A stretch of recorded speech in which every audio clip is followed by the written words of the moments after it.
Bueno, un saludo a todos los que nos estén mirando a través de la grabación por el canal de YouTube de la universidad. Cecilia, un gusto tenerte. Saludos, ¿cómo estás? Gracias, Guillermo. No, el gusto es mío, realmente un honor esta entrevista y un honor también hacer un honor a Einstein juntos, ¿no? Con la comunidad educativa y bueno, a través de los medios de comunicación también desde acá. Bueno, Cecilia, comentanos un poco en qué estás trabajando. Presentate para que podamos conocerte. Bueno, yo soy profesora y licenciada en filosofía en la Universidad Católica Argentina. Estuve trabajando ahí y en colegio secundario también hasta el 2020. Momento en el cual gané una beca para estudiar, para investigar en Alemania y hacer mi doctorado en cotutela entre Alemania y Argentina. Así que bueno, estoy acá en Freiburg, en la ciudad al sur de Alemania donde Einstein hizo su doctorado, escribió su tesis doctoral. De hecho, en la universidad en donde trabajo, ella también se doctoró, así que bueno, eso es todo un lujo, ¿no? Realmente y una oportunidad muy grande. Y bueno, acá estoy escribiendo mi tesis doctoral en filosofía también sobre Einstein. Mi tesis de licenciatura y mi tesis de doctorado son ambas sobre Einstein. Mi tesis de licenciatura fue en filosofía de la educación. El tema Das Gemüt, que vendría a ser como el alma del alma, el corazón o la instancia más profunda de la interioridad de la persona. En la licenciatura trabajé esa instancia en la relación educativa y en la tarea educativa, y ahora estoy trabajando esa instancia profundizando en lo que para Edith Stein eso significa y lo que yo tenía investigado y bueno, avanzando en eso, pero ahora en relación a todas las relaciones humanas posibles o digamos todas como todas las formas de relación entre el yo y la alteridad, o sea, los otros sujetos, Dios, el mundo como otro y el sí mismo también como una especie de otro. Excelente, muy interesante. Bueno, Cecilia, Sí. tenemos unas preguntas para hacerte. Vamos con la Adelante. primera. Bueno, el área de especialidad en los estudios entonces en Einstein se enfoca también en la comprensión que la santa tenía de la educación. Sin lugar a dudas, a día de hoy existen múltiples corrientes pedagógicas y modos de comprender la educación. En este sentido, si hay un aporte vigente de Einstein en este área, ¿cuál consideras que es? ¿Y por qué consideras que permanece vigente?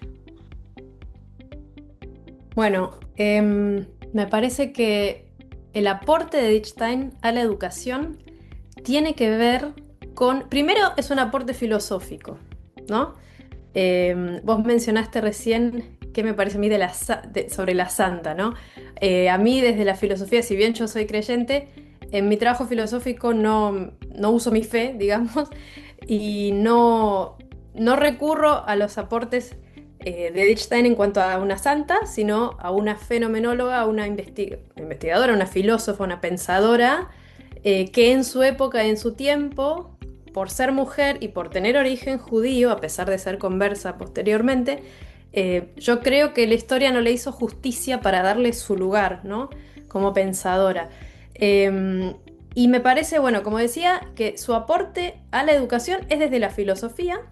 Si bien ella plantea fundamentos pedagógicos, plantea fundamentos filosóficos y antropológicos que nos permiten entender mejor para qué educamos y que somos personas las que educamos y que educamos a personas, ¿no? Y con persona, yo creo que el gran aporte de Wittgenstein, y me parece que para lo cual habría que consultarla mucho, es sus reflexiones acerca de cómo podemos definir a la persona humana, ¿no? De hecho, ella tiene varios escritos.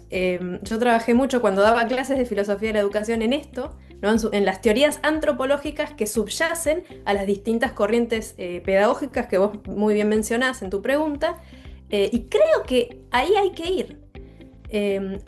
Habría que siempre tener a mano eso que dice Wittgenstein, ¿no? Em, Según como yo voy a entender a la persona humana, es como va a ser, consecuentemente, mi forma de educarla.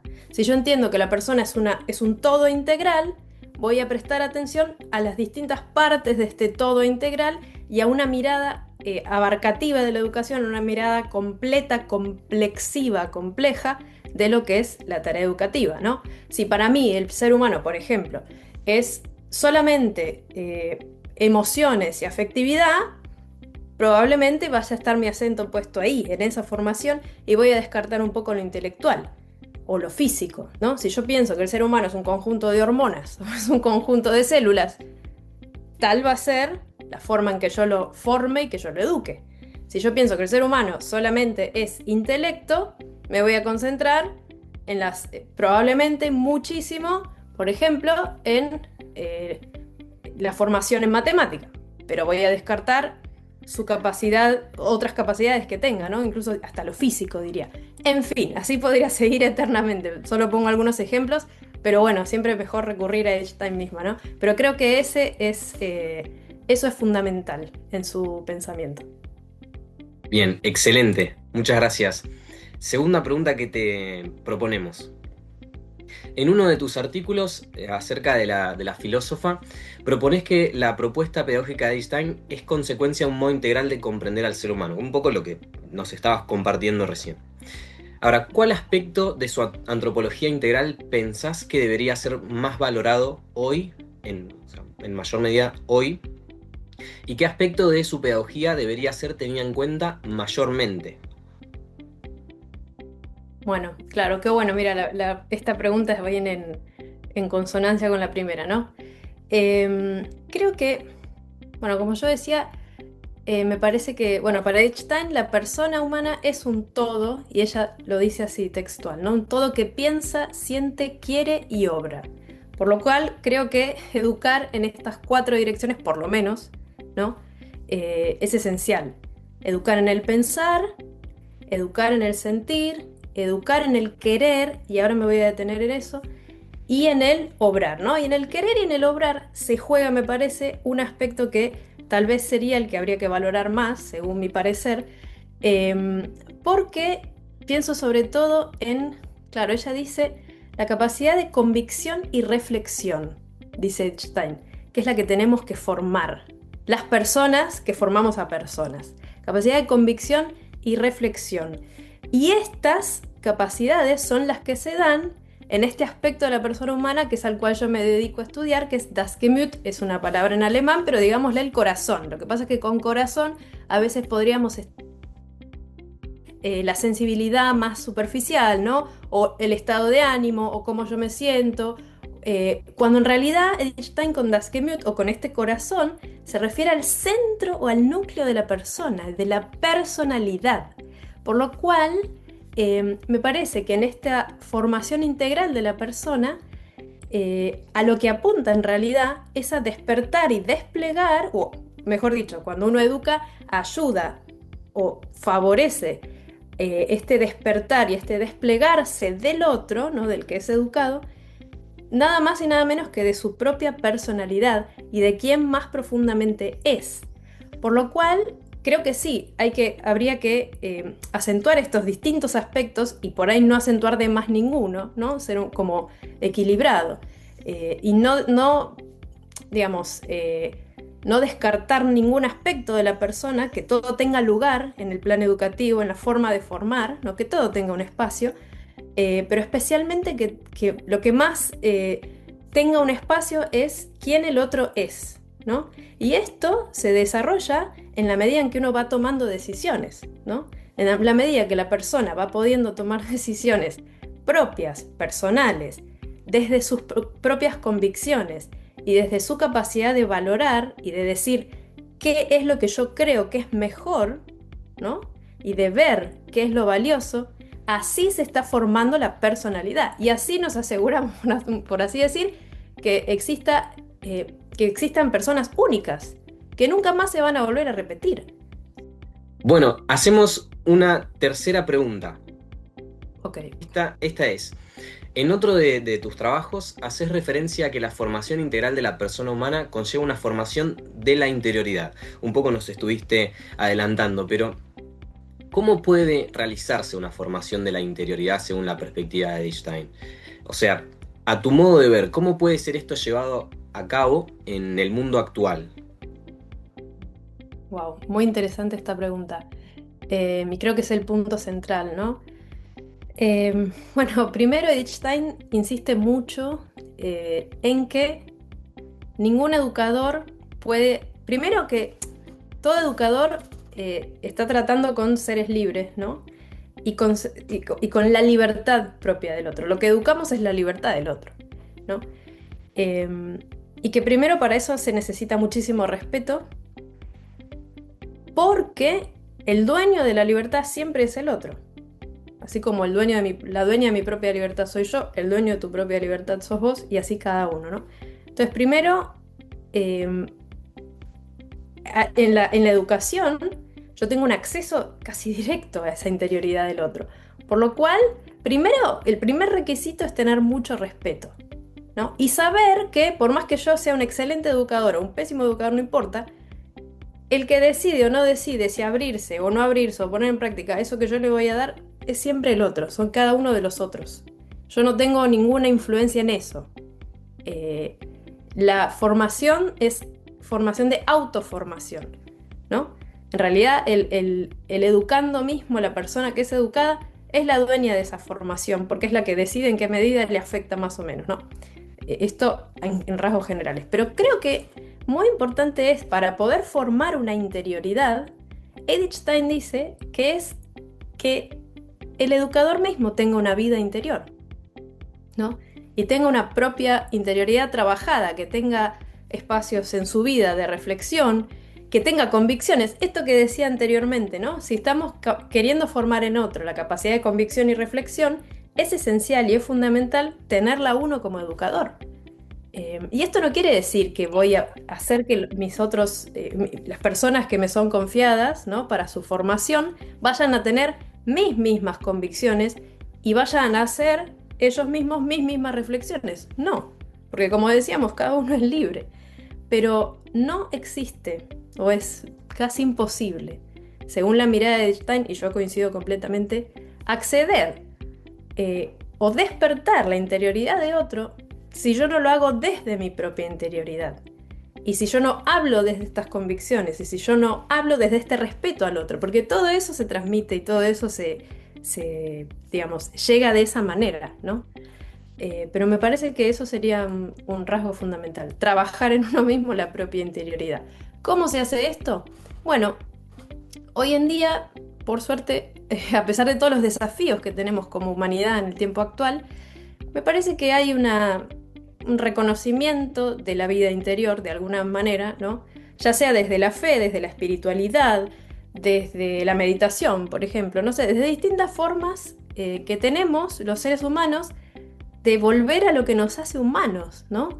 De volver a nuestro centro interior, de un poco protegernos o sí, de tantos estímulos de la inteligencia artificial, ¿no? Que si nos descuidamos un poco, termina pensando por nosotros, termina dirigiéndonos, ¿no?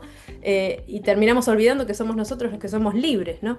Entonces creo que así como están esas herramientas tan valiosas, también está, como contrapeso, eh, una especie de invitación fuerte actual a trabajar en el centro interior, a volver a quienes somos, ¿no?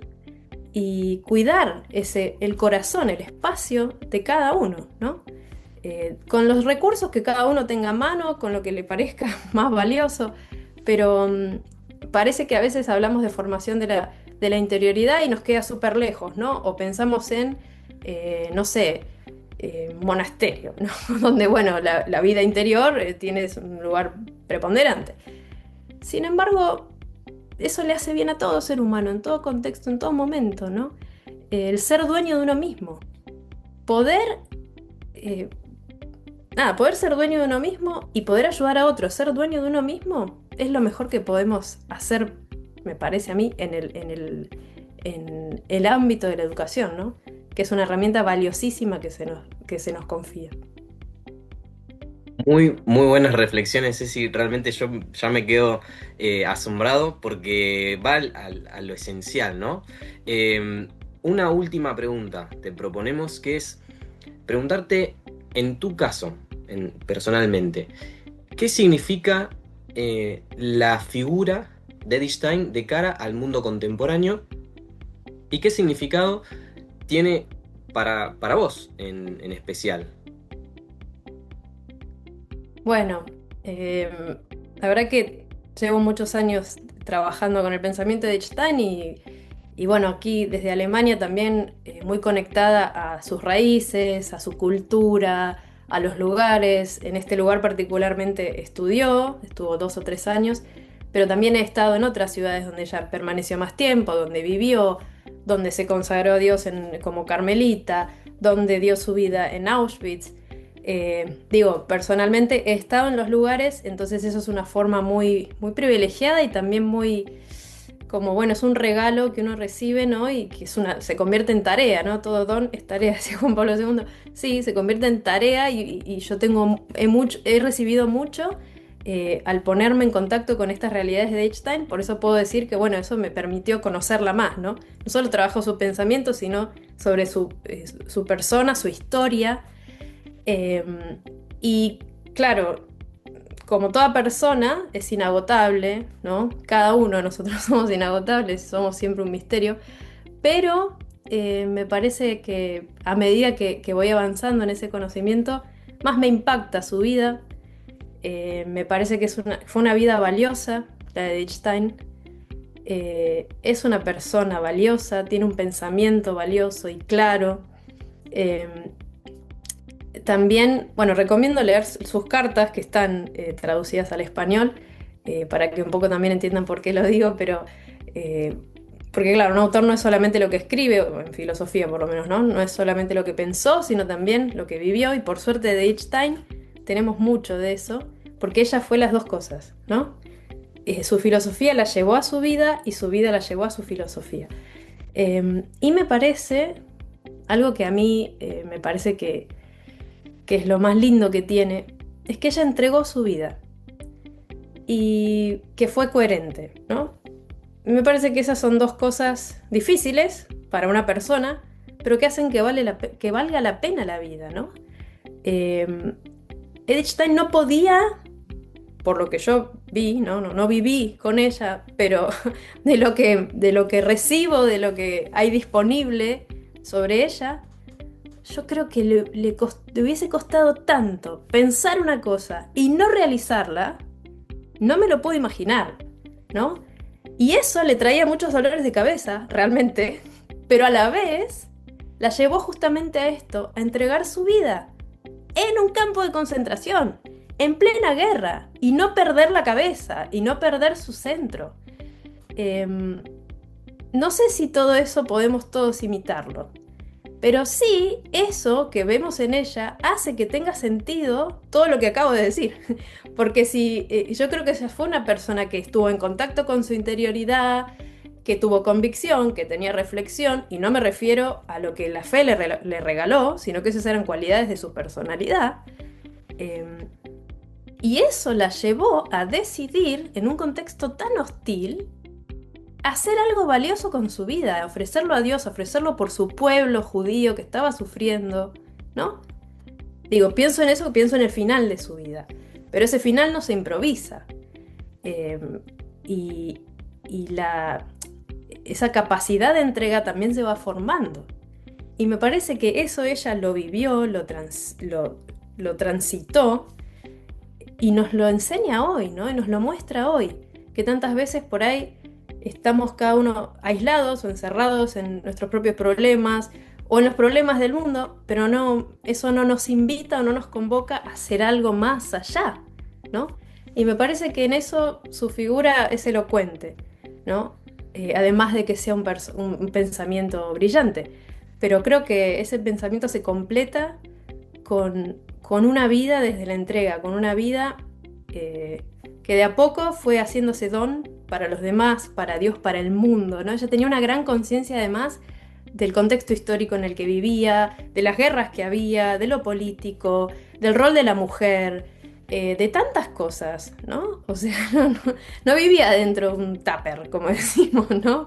Vivía completamente conectada a la realidad. Y a esa realidad misma y a la alteridad, ¿no? A los otros, a Dios, al mundo, a todo esto que yo mencionaba antes. Ella estaba completamente ahí, presente. Nada, creo que reúne un montón de elementos que hoy en día todos trabajamos mucho, ¿no? En lo personal, Y esta mujer del siglo pasado nos puede decir mucho sobre tantos temas actuales. Bueno, muchísimas gracias, Cecilia, bueno, primero por estar presente y además por todas estas explicaciones que sin duda nos sirven para seguir conociendo a la Santa, que estamos homenajeando con esta serie de entrevistas. Bueno, muchísimas gracias porque tu perspectiva sin duda enriquece y bueno, nos da a conocer también su vida. Creo que esto que has dicho al final es muy, muy valioso. No solo conocer lo que ha escrito, sino cómo ha vivido, ¿no? Así que gracias por tu invitación a que sigamos conociéndola desde ese aspecto. Así que bueno, muchísimas gracias. Un gran saludo a los que estén viendo la grabación y un gran saludo también para vos, Cecilia. Gracias, Guillermo. Hasta luego.